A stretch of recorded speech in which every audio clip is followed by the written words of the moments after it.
Welcome to Media Champions, where we have a special guest, Ken Michelini, Managing Partner of Result Advertising, Inc. Welcome to the show, Ken. Thank you, Greg. Good to be here. So Result Advertising specializes in brand response media buying and brand positioning. Could you tell us a little bit more about your agency and how you're working with your clients? Well, we're media centric. We ask the question first, or try to figure out where the media is. I mean, media is so fragmented nowadays that creative has to play well, has to be consumed in the right way based on how it's going out. And we come from media. I come from radio sales, television sales. I've been in business 25 years, and we've got a certain process of doing things that keeps a focus on performance marketing. So we basically use the best case practices of direct response marketing, but we follow a very strict branding guideline. We want to make sure that we're positioned correctly and to really take advantage of the return on investment that could be there, if that makes any sense. Definitely makes sense. Yeah, you've been around a really long time. You've built a really strong reputation in the industry.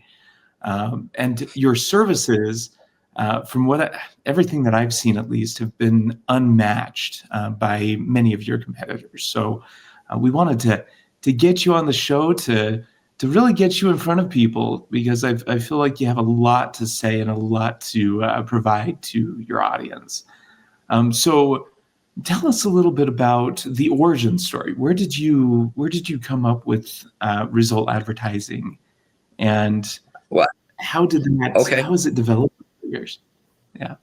Well, at the time, so 25 years ago or so, I was selling radio, and at the time, the stations were individually owned in the market, and then we went through a deregulation standpoint, and I was working at Westinghouse at the time. We had about 25 stations, and we bought CBS Radio. And Mel Karmazin, who was running CBS Radio, was promising the shareholders a 20% return on investment.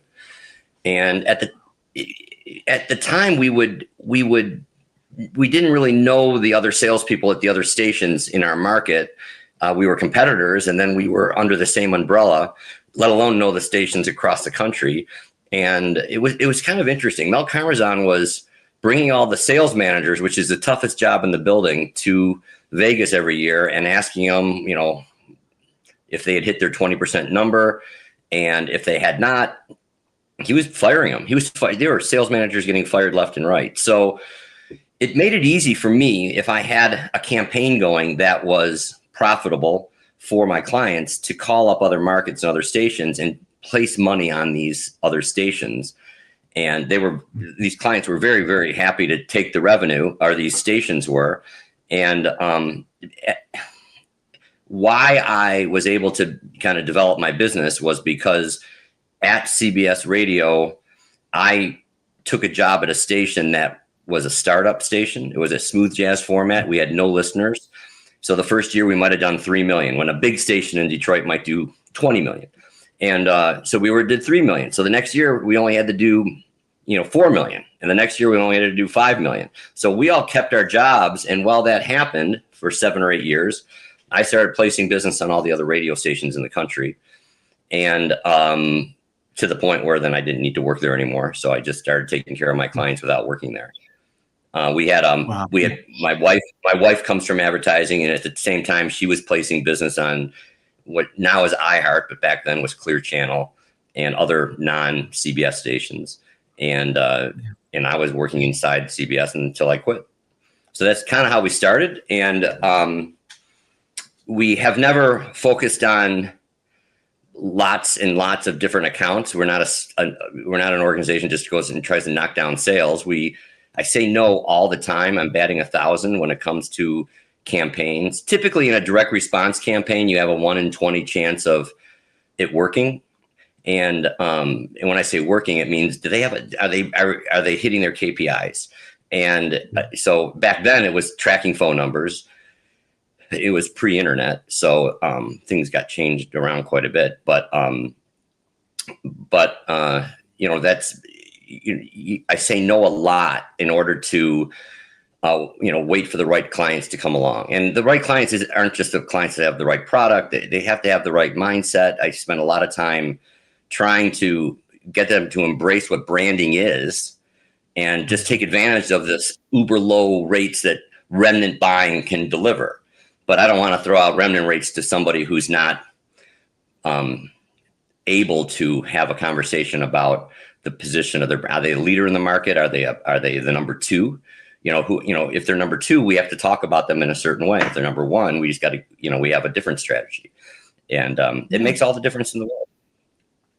It really does. Yeah, it shapes how you're going to approach the market, how you're going to actually shape how they're being spoken about, what kind of verbiage you're using to be able to get them out there and everything else. And I've got to say, I'm really excited to have you on too. It's been a pleasure having you on, because I also know that you have never had a client fire you, which speaks a lot to your not only integrity, but also the quality of work, and then your ability to decipher whether or not to even take on a client. So thank you so much. I appreciate you mentioning that. I mean, we have not been fired. We have had clients who have taken, like, let's say I'm running all these television, all this radio. They might take all the radio, or they might take half of the television and give it to another agency that's saying we can get better rates, that kind of thing.